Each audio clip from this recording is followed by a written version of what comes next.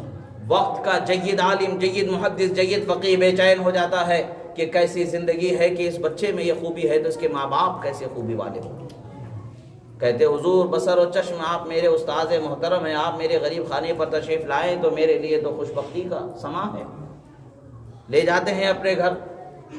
آج کے جیسا نہیں کہ فون کر دو کہ ہم آ رہے ہیں، آپ گھر پر رہو، انتظار کرتے رہو، تیار رہو، سب چیز کو سیٹ کر کے رکھ لو. دیوار پر چمکتے ہوئے آئینوں کو اور بھی بہت ساری چیزوں کو پردے سے ڈھانک دو. یہ نہیں ہوتا تھا. جو ہے جیسا ہے ویسے ہی وہاں ہوا کرتا تھا. حضرت اپنے شاگرد کے ساتھ نکلتے ہیں، پہنچتے ہیں تو جا کے پوچھتے ہیں لوگوں سے کہ بچے کے والد کہاں ہیں. جواب میں کہا جاتا ہے کہ بکریاں چرانے گئے ہوئے، ابھی پہنچ ہی جائیں گے کچھ دیر میں. بکریاں چرانے گئے ہیں تو ان کے انتظار میں آپ راستے ہی میں رکے نہیں، گھر پہ ہی رکے نہیں، بلکہ ان کو ڈھونڈتے ہوئے نکلے. اس لیے کہ دیکھنا چاہتے تھے کہ وہ کون سے جوہر ہیں جس کا اثر اس بچے میں اللہ تعالیٰ نے عطا فرمایا ہے. وہ کون سے ان کے ہنر ہیں کہ جس کا اثر اس بچے کو اللہ نے عطا فرمایا. وہ دیکھنا چاہتے تھے. آپ ان کے پیچھے پیچھے اسی راستے پر چلے جاتے. جب شہر کے حدود شروع ہونے لگے وہاں سے ایک بکریوں کا ریوڑ آتا ہوا نظر آیا. ایک شخص بڑا متقی چہرے سے نظر آئے. ان کا چہرہ نورانی تھا. بکریوں کو ہانکتے ہوئے لے کر کے آ رہے ہیں.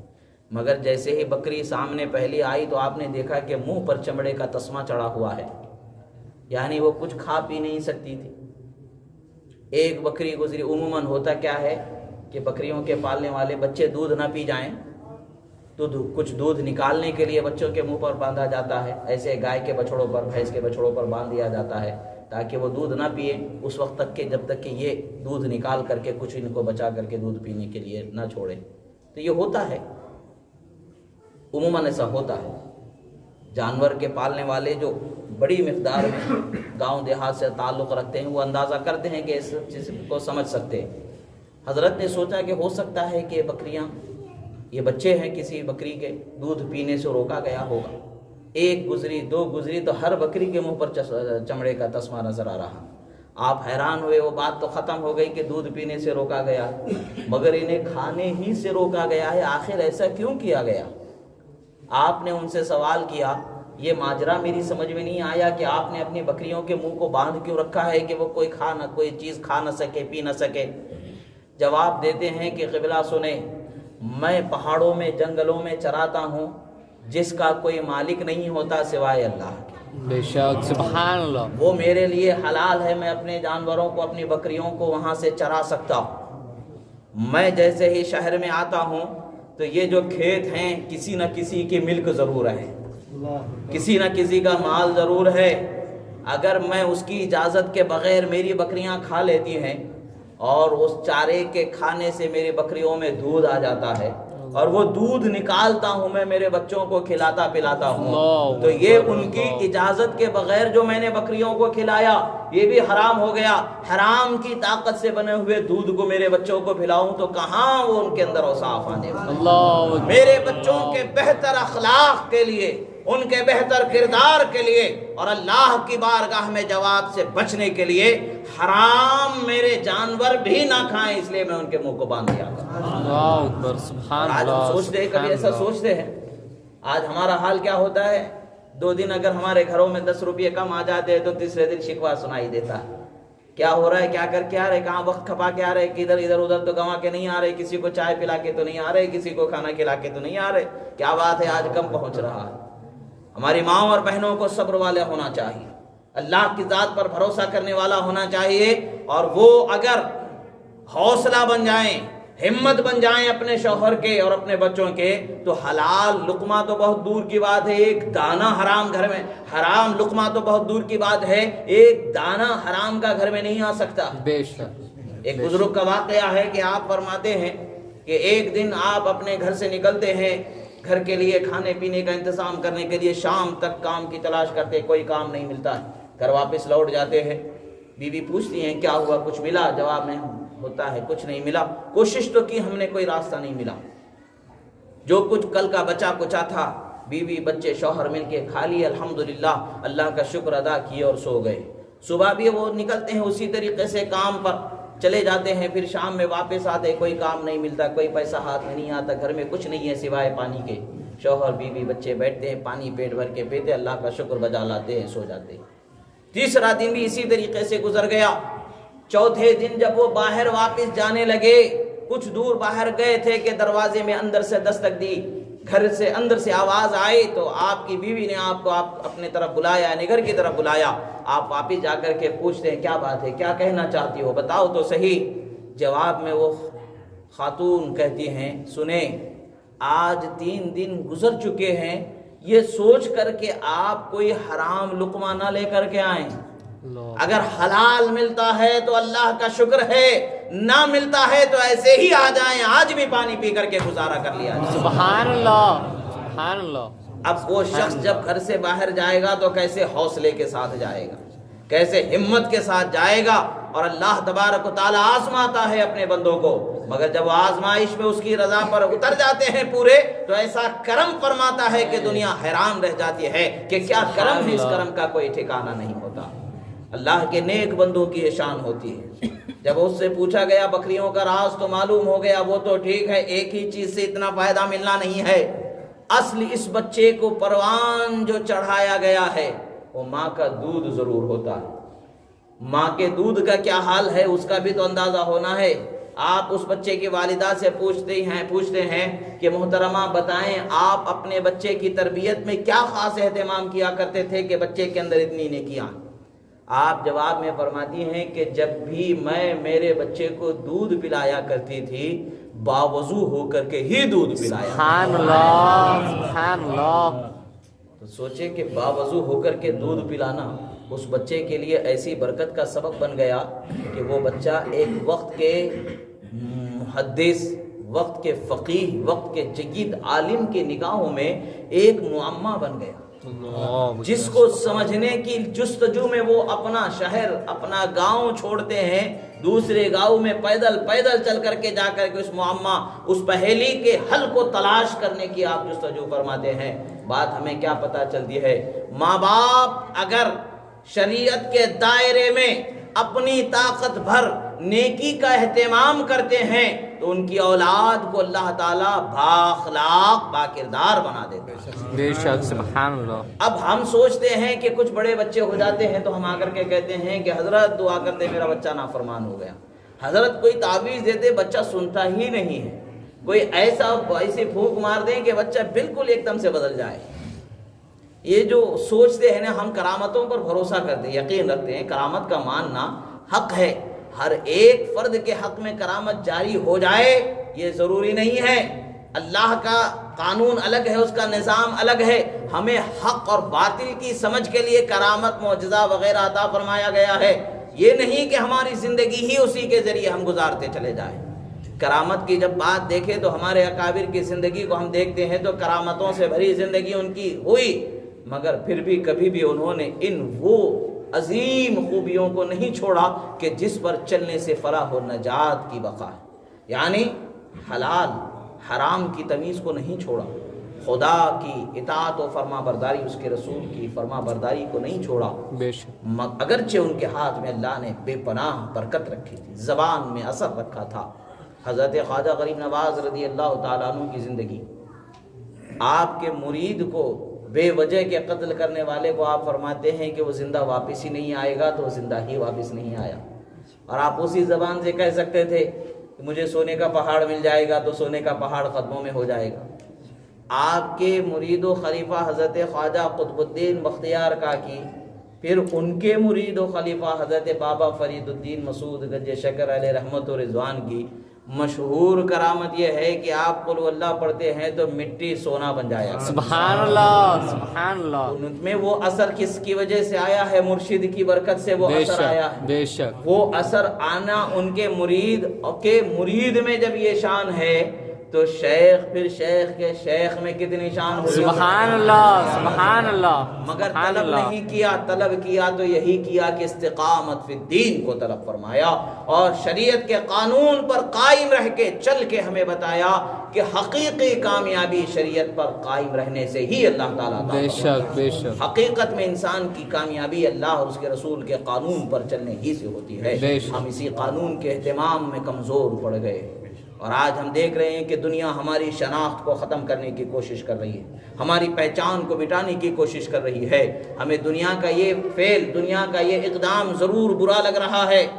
ہم اظہار خیال کے لیے سوشل میڈیا پر بہت جم کے کمنٹس کریں گے، بہت گالی گلوچ کریں گے، کچھ اس سے حاصل نہیں ہوگا. اگر نظام حیات کو بدل دو، اسلامی قانون میں جینے کا عزم بنا لو اور ہر فرد اسلامی قانون پر چلنا شروع کر دے تو ایسے ہزاروں طاقتیں قدموں پر ہماری جھکتی نظر آئیں گی.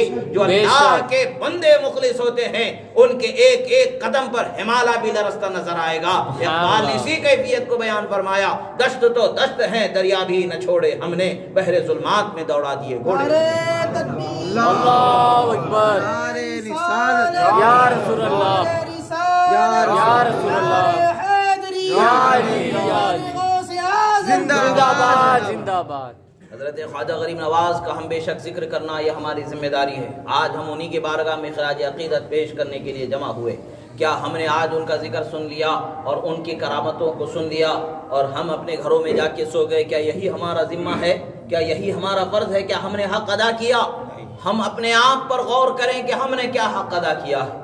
حقیقت میں مراقبہ یہی ہے کہ انسان اپنا محاسبہ کرے اور اللہ کی بارگاہ میں اپنے کو پیش ہونا اس وقت کا تصور کرے اور اپنے دل کی برائی کو، اپنے عمل کی برائی کو سمجھے جانے اور اس سے بچنے کی راہ کو تلاش کرے. یہی حقیقت میں مراقبہ ہے. اس کا یہ مطلب نہیں کہ قبر کے کسی بزرگ کا حال کھل جائے اور ان سے کچھ سمجھ میں آ جائے، کچھ اشارہ مل جائے، یہ مراقبہ ہے. نہیں، مراقبہ حقیقت میں یہی ہے کہ آپ اپنے قلب کا محاسبہ کرنے والے ہو جائے. دل میں پیدا ہونے والی خواہش، دل میں پیدا ہونے والے خیال اور اس کے نتیجے میں آپ کے جوارح سے، آپ کے جسم سے جو عمل رونما ہوئے اس کا محاسبہ کرنے والے ہو جائیں اور اصل وجہ جو عمل کی جو وجہ ہے اس وجہ بد کو ختم کرنے کا خیال پیدا ہو جائے اور اس پر اللہ کی بارگاہ میں مدد طلب کی جائے. بزرگوں سے، بالخصوص اپنے شیخ کامل سے اس کی طرف توجہ طلب کی جائے. یہ مراقبہ ہوتا ہے. مگر افسوس کی بات ہے کہ ہم نے یہ تصور کر لیا کہ کسی بزرگ کے حال معلوم ہو جانا یہ مراقبہ ہو جاتا ہے. اور بڑھ کے بات آتی ہے سامنے والے کے دل کا حال معلوم ہو جانا یہ مراقبہ ہے، مکاشفہ ہے. عزیزو، سامنے والے کے حال کو معلوم کر کے آپ اپنی قبر میں کون سا حساب کتاب کو بچا سکتے ہیں؟ وہ اپنی قبر میں جواب دینے والا ہے. حال اپنے دل کا معلوم کرو کہ آپ کے دل میں کیا پنپ رہا ہے، آپ کے دل میں کیا پل رہا ہے، کیا خواہش پل رہی ہے، کیا جستجو ہو رہی ہے. اس دل میں پیدا ہونے والے خیال جو نگاہوں کے اثر سے آ رہے ہیں، کسی پر نگاہ پڑ گئی تو کیا خیال ہوا وہ تو تمہارا دل بتائے گا. کسی پر نگاہ پڑنے سے تمہارے دل میں کیا خیال ہوا وہ تمہارا دل بتائے گا. برا خیال ہے وہ بھی بتائے گا، اچھا خیال ہے وہ بھی بتائے گا. اب آپ کا ذمہ ہے کہ محاسبہ کرو. برا خیال پیدا ہوا تو کیوں پیدا ہوا، اچھا خیال پیدا ہوا تو کیوں پیدا ہوا. اگر مومن ہونے کی حیثیت سے اچھا خیال ہے بے شک باعث برکت ہے، مگر اس اچھے خیال میں بھی کچھ اور رخ شہوت کے نکلتے ہیں تو یقیناً قابل مواخذہ ہوگا. آپ کو اللہ کی بارگاہ میں جواب دینا ہوگا، اس لیے کہ یہی وہ وساوس ہیں کہ جو انسان کو راہ مستقیم سے بھٹکا دیتے ہیں، عمل خیر سے موڑ دیتے ہیں، راہ بد کی طرف گامزن کر دیتے ہیں. یہی وہ چیزیں ہیں کہ جس کا محاسبہ ہمارے لیے ضروری ہے. اور اولیاء کی ذات مبارکہ اس میں ہماری معین و مددگار ہوا کرتی ہے. بے شک ان سے استعانت طلب کرتے ہوئے، ان سے توجہ طلب کرتے ہوئے اپنے اخلاق کے کردار کے سنوارنے کی طرف توجہ کرنا یہ حقیقت میں مراقبہ ہے. حضرت پیران ویر غوث اعظم دستگیر کی ذات مبارکہ ہو یا حضرت خواجہ پاک حضرت خواجہ غریب نواز کی ذات مبارکہ ہو، یہ وہ عظیم ذوات مبارکہ ہے کہ جن کو علم الہدا رب تعالیٰ نے بنایا، ہدایت کا روشن ستارہ اللہ تعالیٰ نے بنایا ہے، روشن نشانی اللہ نے بنایا ہے، ان کے نقش قدم پر چلنا ہماری زندگی ہمیں بنانا ہے۔ اور آج ہمارے اخلاق جو بگڑ رہے ہیں، کیا ہمارا یہ ذمہ نہیں کہ ہم اپنے اخلاق کو سدھاریں؟ کیا ہماری خواہش نہیں ہونی چاہیے کہ ہماری بھی بہن حضرت خولہ جیسی بہادر ہو، ہماری بھی بہن حضرت خولہ جیسے پردہ کرنے والی ہو، اور ہماری بھی بہن ایسی ہو کہ جو کل قیامت میں اللہ تبارک و تعالی جنت میں خواتین کے جانے کا حکم دے گا تو اس میں شان سے جانے والی ہماری بہن ہو، ہماری بیٹی ہو، ہماری بیوی ہو، ہماری ماں ہو۔ کیا یہ ہماری خواہش نہیں ہونی چاہیے؟ یقیناً ہماری خواہش ہونی چاہیے، اور اگر ہم اس کے اسباب مہیا کر دیتے ہیں اور اگر ہم اس کے راستے پیدا کر دیتے ہیں، یقیناً اللہ کی بارگاہ میں ہمیں دوہرا اجر عطا کیا جائے گا، دوہرا ثواب عطا کیا جائے گا۔ ہمیں ڈرانا دھمکانا نہیں ہے، لا اکراہ فی الدین، اللہ نے ہمیں فرما دیا دین میں زبردستی نہیں ہے، خدا کا خوف انہیں دلاؤ، خدا کی بارگاہ میں جواب دینا یاد دلاؤ، اور ان کو ان کے عمل کی اصلاح کرو، دوسروں کی فکر کرنا چھوڑ دو، دوسروں کا خیال کرنا چھڑوا دو، اور خود کا خیال کرنا انہیں سکھا دو۔ یہ کب ہوگا؟ جب خود آپ عمل کرنے والے ہو جائیں گے، جب خود آپ شریعت پر عمل کرنے والے ہو جائیں گے، حلال و حرام کی تمیز کرنے والے ہو جائیں گے، تو یہ برکتیں حاصل ہو جاتی ہیں، اور یہ برکتیں جب حاصل ہوتی ہیں تو آنے والی اولاد اللہ تعالیٰ کے فرما بردار ہو جائے بندے ہوتے ہیں، اور وہ فرما برداری کا جب ایک عظیم سما بندھ جائے اور جب جس راستے سے گزرنے لگے تو حال کیا ہوگا؟ ان کے اخلاق کو، ہمارے اخلاق جو بگڑ رہے ہیں، کیا ہمارا یہ ذمہ نہیں کہ ہم اپنے اخلاق کو سدھاریں؟ کیا ہماری خواہش نہیں ہونی چاہیے کہ ہماری بھی بہن حضرت خولہ جیسی بہادر ہو، ہماری بھی بہن حضرت خولہ جیسے پردہ کرنے والی ہو، اور ہماری بھی بہن ایسی ہو کہ جو کل قیامت میں اللہ تبارک و تعالی جنت میں خواتین کے جانے کا حکم دے گا تو اس میں شان سے جانے والی ہماری بہن ہو، ہماری بیٹی ہو، ہماری بیوی ہو، ہماری ماں ہو۔ کیا یہ ہماری خواہش نہیں ہونی چاہیے؟ یقیناً ہماری خواہش ہونی چاہیے، اور اگر ہم اس کے اسباب مہیا کر دیتے ہیں اور اگر ہم اس کے راستے پیدا کر دیتے ہیں، یقیناً اللہ کی بارگاہ میں ہمیں دوہرا اجر عطا کیا جائے گا، دوہرا ثواب عطا کیا جائے گا۔ ہمیں ڈرانا دھمکانا نہیں ہے، لا اکراہ فی الدین، اللہ نے ہمیں فرما دیا دین میں زبردستی نہیں ہے، خدا کا خوف انہیں دلاؤ، خدا کی بارگاہ میں جواب دینا یاد دلاؤ، اور ان کو ان کے عمل کی اصلاح کرو، دوسروں کی فکر کرنا چھوڑ دو، دوسروں کا خیال کرنا چھڑوا دو، اور خود کا خیال کرنا انہیں سکھا دو۔ یہ کب ہوگا؟ جب خود آپ عمل کرنے والے ہو جائیں گے، جب خود آپ شریعت پر عمل کرنے والے ہو جائیں گے، حلال و حرام کی تمیز کرنے والے ہو جائیں گے، تو یہ برکتیں حاصل ہو جاتی ہیں، اور یہ برکتیں جب حاصل ہوتی ہیں تو آنے والی اولاد اللہ تعالیٰ کے فرما بردار ہو جائے بندے ہوتے ہیں، اور وہ فرما برداری کا جب ایک عظیم سما بندھ جائے اور جب جس راستے سے گزرنے لگے تو حال کیا ہوگا؟ ان کے اخلاق کو دیکھ کر کے لوگ اپنے اخلاق کو سدھارنے لگ جائیں گے، ان کے کردار کو دیکھ کر کے لوگ اپنے اخلاق و کردار کو سنوارنے لگ جائیں گے۔ کیا یہ دن ہمارے لیے حقیقت میں خوشی کا دن نہیں ہوگا؟ حقیقت میں یہی دن ہمارے لیے خوشی کا دن ہے کہ ہمارے اخلاق اور ہماری اولاد کے اخلاق ایسے ہوں کہ خدا و رسول ان سے راضی ہو جائے۔ خواجہ پاک کا ذکر کا اصل مقصد یہ ہے کہ جس کو ہمیں چھوڑنا نہیں چاہیے۔ بے شک ہمارے بزرگوں کی کرامتوں کا سننا ہمارے لیے حوصلہ اور ہمت کی طرف ایک عظیم سہارا ہے، بڑھنے کا موقع دینے والا ایک عظیم سہارا ہے، جو ہمیں نیکی کی طرف قدم بڑھانے پر حوصلہ و ہمت حاصل ہو جاتی ہے۔ خواجہ پاک کی کرامتیں بے پناہ کرامتیں، سب سے بڑی کرامت کیا ہے؟ آپ نے شریعت پر قائم رہ کے شریعت پر اپنے چاہنے والوں کو چلایا، اپنے ماننے والوں کو چلایا، یہی سب سے بڑی کرامت ہے۔ اسی کو فرماتے الاستقامت فوق الکرامہ، استقامت شریعت پر مضبوطی سے قائم رہنا ایک کرامت سے بھی بڑی چیز ہے جو اللہ تعالیٰ اولیاء کو عطا فرماتا ہے۔ حضرت خواجہ غریب نواز رضی اللہ تعالیٰ عنہ کی زندگی میں آج ہم ایک دوسرے کی اصلاح کی جب کوشش کرتے ہیں، کچھ ایسی باتیں ہم آپ کے سامنے شیئر کہتے ہیں یا سنی جاتی ہیں، علماء اکرام کے کچھ ایسے بیانات آتے ہیں تو کچھ دیر کے لیے تو ہمیں اچھا لگتا ہے، مگر بعد میں ہمیں جو ہے ہمارا ذہن جو ہے برائیوں کی طرف بھٹکانے لگتا ہے اور ہمیں نہ جانے کیسے کیسے عیب نظر آنے لگ جاتے ہیں۔ مگر اس کا بھی سلیقہ حضرت خواجہ پاک نے ہمیں سکھایا۔ حضرت خواجہ پاک کے پاس ایک بہت بڑا جادوگر تھا جو بہت بڑی تپسیا کے بعد، اس نے محنت کے بعد میں اپنے وجود کو دوسروں سے بہتر بنانے کے قابل ہو گیا تھا، مگر ہر کامیابی ایمان کی سلامتی کے ساتھ کامیابی، اور اگر ایمان کی سلامتی نہیں تو کوئی کامیابی ہو ہی نہیں سکتی ہے۔ اس نے اپنے آپ کو اوروں سے بہت اونچے مقام پر پہنچا لیا تھا، محنت کر کے بہت کچھ کر کے اس نے اونچا مقام حاصل کر لیا تھا، مگر جب خواجہ کی بارگاہ میں حاضر ہوتا ہے، خواجہ کو دیکھتا ہے، کچھ دیر بیٹھا دیکھتا رہتا ہے اور خواجہ کا پورا وجود منور نظر آتا ہے۔ سبحان اللہ۔ خواجہ پاک کا وجود منور ہی منور نظر آتا ہے۔ کچھ دیر تک اس منور وجود کا وہ مشاہدہ کرتا رہا۔ کچھ دیر کے بعد میں خواجہ کے سامنے کہتا ہے کہ حضرت میں آپ سے کچھ کہنا چاہتا ہوں۔ خواجہ فرماتے کہو کیا کہنا چاہتے ہو؟ کہتا ہے کہ میں نے آپ کے پورے وجود کو دیکھا، آئینے سے زیادہ صاف ستھرا، سبحان اللہ، چمکتا ہوا دمکتا ہوا وجود روشن منور میں نے پایا۔ سبحان اللہ، سبحان اللہ۔ مگر ایک بات، آپ کا جو دل ہے اس دل میں ایک سیاہی ابھی باقی ہے، کالا دھبا ابھی باقی ہے۔ آپ اس کو صاف کر لو گے تو بڑے کمال کو پہنچ جاؤ گے۔ بس وہی چیز ہے جو آپ کو کمال کو پہنچنے سے روکے ہوئے۔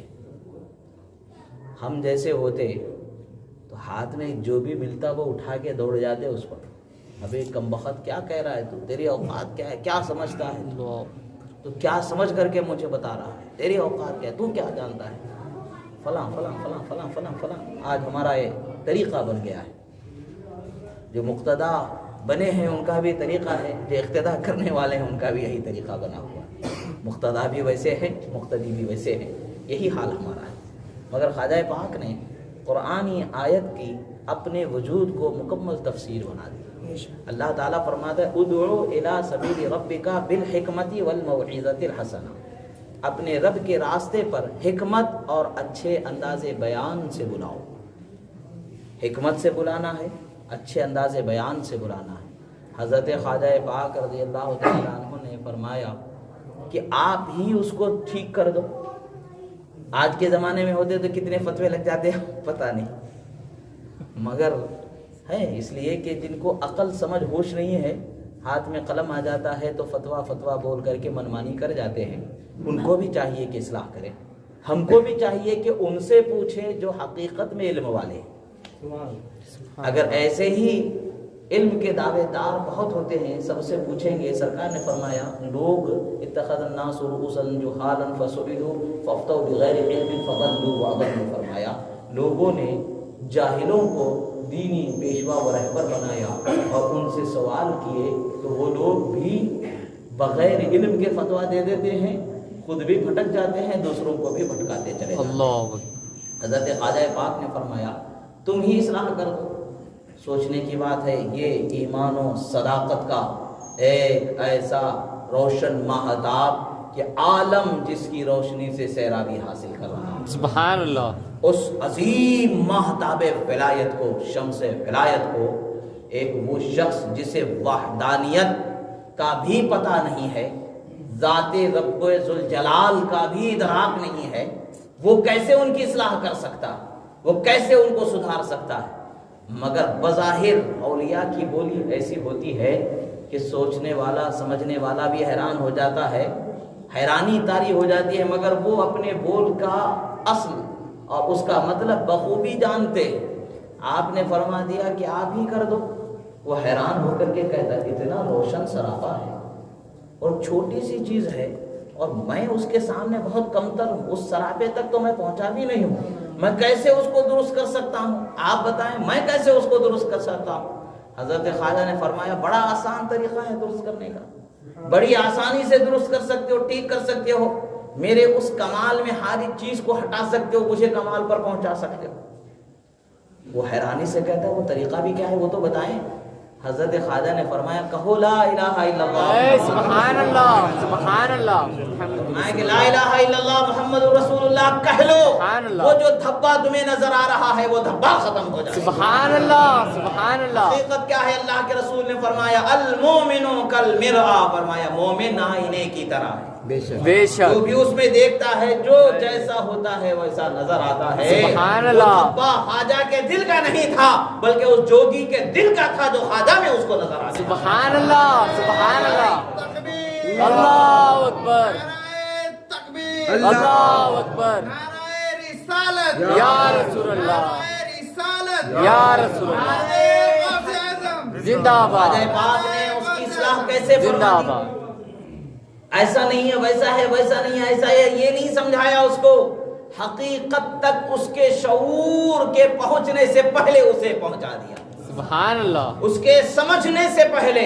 اس کے شعور کے بیدار ہونے سے پہلے اسے واصل باللہ فرما دیا، سبحان اللہ، سے چھوڑ دیا اور اس کے دل کو منور فرما دیا۔ سبحان اللہ، جب اس کا دل منور ہو گیا تو قدموں میں گر گیا، کہتا حضور ارے یہ نور ایسا ہے کہ میری آنکھیں خیرہ ہوتی نظر آتی، سبحان اللہ، دیکھ ہی سبحان نہیں اللہ، پاتا ہوں یہ کیسا نور ہے آپ کے وجود میں، یہ کیسی برکتیں ہیں، یہ کیسا علاج آپ نے بتایا۔ خواجہ فرماتے علاج میرا نہیں، میں نے تمہارا کر رہا تھا، سبحان اللہ، زبان تمہاری تھی، طریقہ میرا تھا، علاج تمہارا ہو گیا، اور آج اللہ کے فضل سے تمہیں اللہ نے اونچا مقام عطا فرمایا۔ سبحان اللہ، سبحان اللہ، وہ مرحلے گزرتے ہیں کہ اسی طرح کے جے پال جوگی ہو یا اور کوئی ہو، خواجہ کی بارگاہ میں جب آتے ہیں تو واصل باللہ ہو کر کے ہی لوگ جاتے ہیں۔ سبحان اللہ، شان ہوتی ہے اللہ والوں کی، اصلاح اور ہدایت کا طریقہ ہوتا ہے، اور آج ہمیں اگر کوئی برا بول دیتا ہے تو ہم بڑے غرور اور تکبر سے سامنے والے کو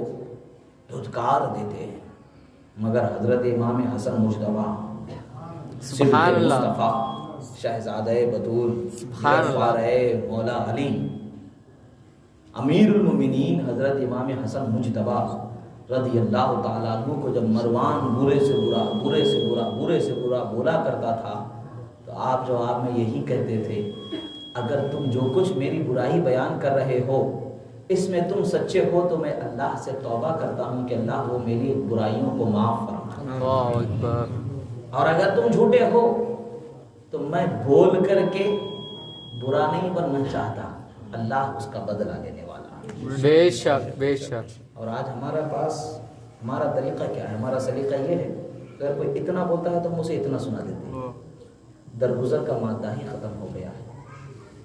اور آج ہماری زندگی کیسے گزر رہی ہے، گناہوں کے دلدل میں پھنستے چلے جا رہے ہیں، خدا کی بارگاہ میں حاضری کا خوف نہیں ہے، ڈر نہیں ہے، کیسی زندگی آج ہے؟ کیا موت سے ہم اپنے آپ کو بچا سکتے ہیں؟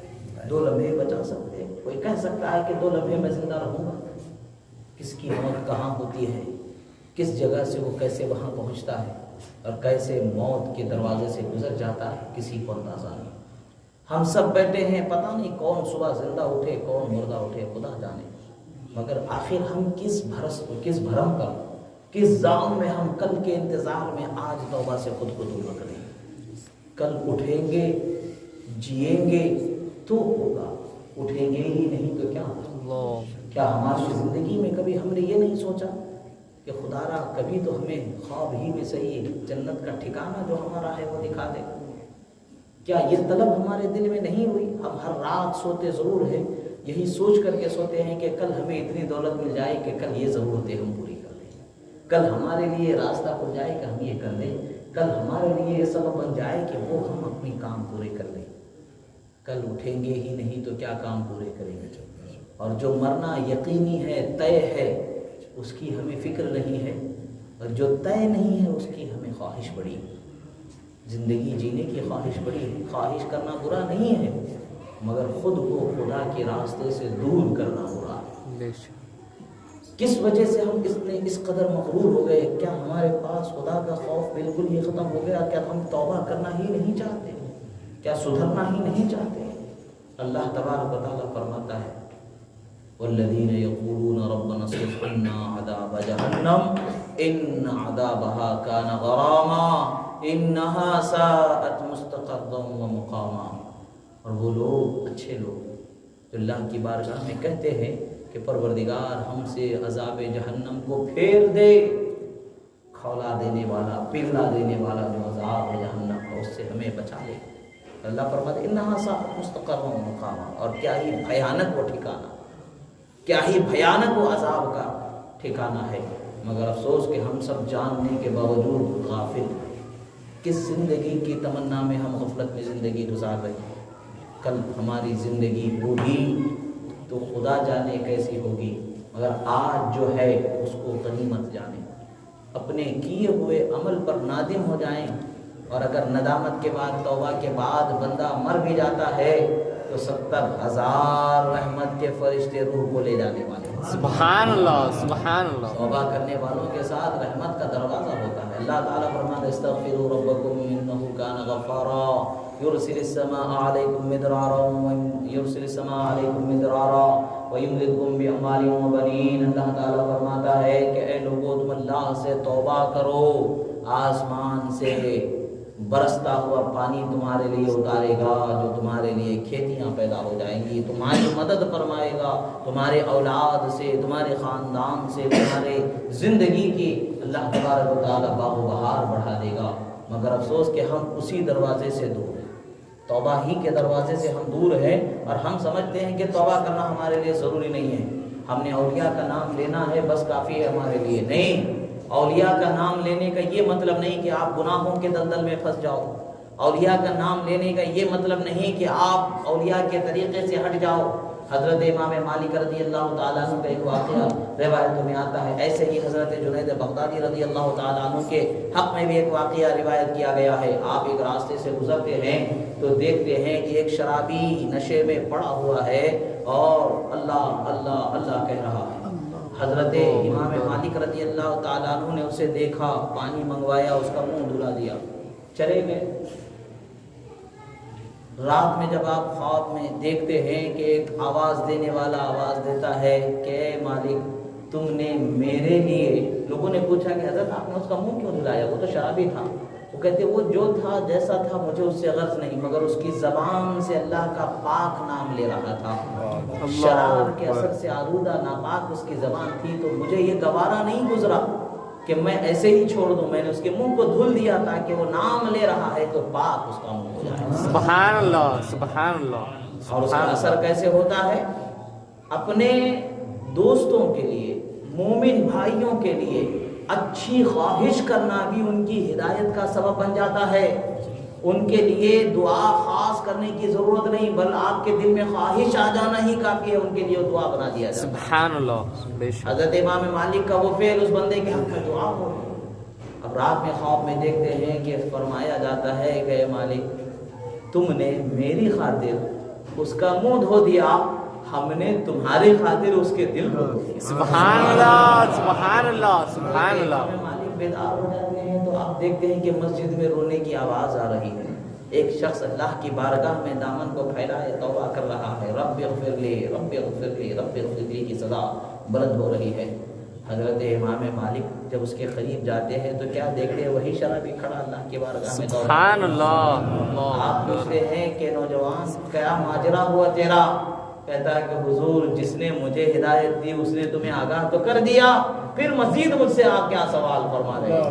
ہدایت بھی ایسی ہدایت کے ولایت کے مقام پر پہنچا۔ سبحان اللہ، کبھی کبھی ہماری اچھی خواہش اپنوں کے لیے دعا بن جاتی ہے، وہ بھی کامیاب ہو جاتے ہیں، اور اس کامیابی کا سبب خدا ہم کو بنا دیتا ہے، سبحان اللہ، ثواب ہمیں مل جاتا ہے۔ اسی لیے کسی کے حق میں برا نہ چاہو، بے شک کسی کے حق میں برا نہ چاہو، بھلا چاہو، ان کو بھلے راستے پر لانا چاہو، ان کے لیے بھلائی کا ارادہ کرو، یقیناً اللہ تبارک و تعالیٰ کوئی نہ کوئی ایسا راستہ، کوئی نہ کوئی ایسا سبب بنا دے گا کہ جس سے وہ ہدایت کے راستے پر آ جائیں۔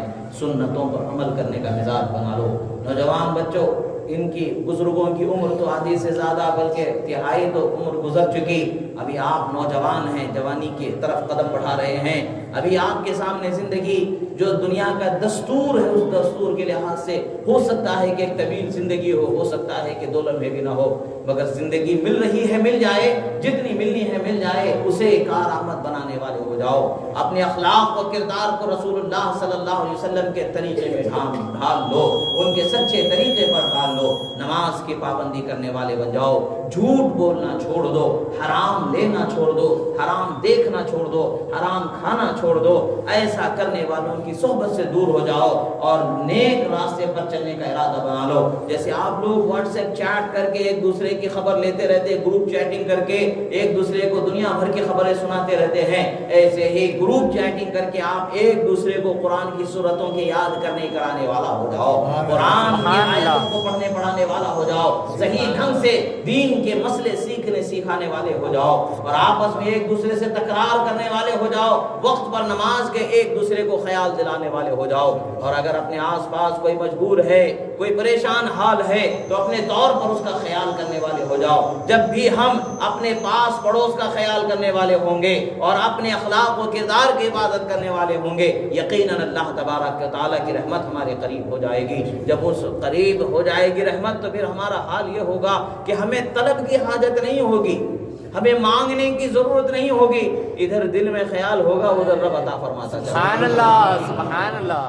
بخدا میں آپ حضرات کے سامنے کہتا ہوں کہ آج میں کوئی چیز مانگتا ہی نہیں ہوں مگر طلب سے پہلے خدا عطا فرما دے. سبحان اللہ, سبحان اللہ. حالانکہ میں بھی انسان ہوں, مجبور ہوں, میری بھی بے پناہ ضروریات ہیں, کچھ ذمہ داریاں ہیں, کچھ ضروریات ہیں, مگر خدا وہ کیسے پورے فرما رہا ہے اس کا شعور بھی نہیں ہے. صرف اور صرف وجہ کیا ہے کہ اللہ کے راستے پر خلوص سے بلانا. اللہ کے راستے پر لوگوں کو بلاؤ تو خلوص سے بلاؤ, دکھانے کے لیے مت بلاؤ. جب یہ خوبی آپ اپنے اندر پیدا کر لیں گے تو جان لو کہ آپ کے گھر میں بھی کبھی برکت ختم نہیں ہونے والی ہے.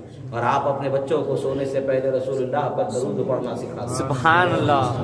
جب وہ صبح اٹھے تو ان کو درود پڑھنا سکھا دو, انہیں رسول اللہ کی محبت میں سونا اور رسول اللہ کی محبت میں اٹھنا سکھا دو.